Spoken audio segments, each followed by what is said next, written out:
من الذي يرغب منكم أن يكون من أهل الفردوس الأعلى؟ كلكم؟ نعطيكم الصفات التي تكونون بها من أهل الفردوس الأعلى. ايش رأيكم؟ كم تبون؟ حط 6 صفات ولا 7؟ 7 تخليكم تدخلون الفردوس الأعلى. اكتبوا يمكن تنسون. اكتبوا، مهم هذا، إلا إذا كانكم ما تبون الفردوس الأعلى.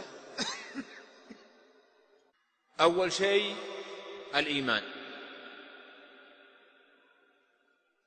2 اكتبوا الخشوع في الصلاة.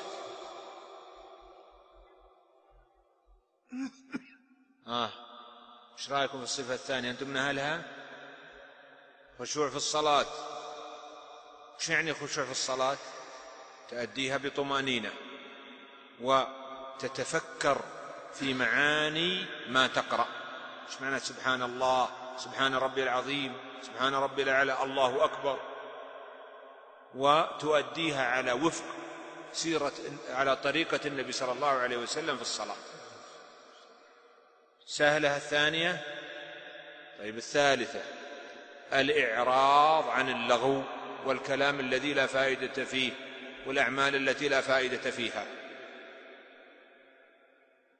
أي كلمة ما لك فائدة فيها لا دنيا ولا آخرة اتركها عشان تكون من أهل الفردوس الأعلى.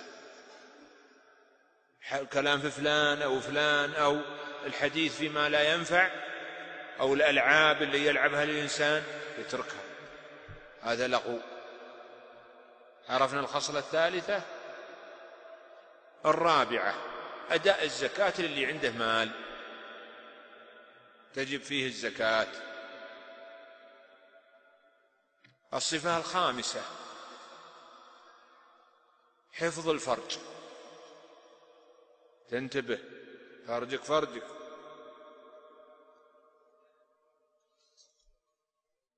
الصفة السادسة الأمانة، الشهادة تقوم بها. أي شيء تؤتمن عليه، عملك أمانة، دراستك أمانة، إذا وصيت بشيء هذا أمانة، إذا استحفظك إنسان شيء أمانة. الخصلة السابعة وهي الأخيرة المحافظة على أداء الصلوات، فجر، الظهر، العصر، المغرب، العشاء.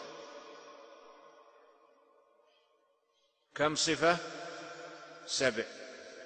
يقول الله عز وجل: بسم الله الرحمن الرحيم.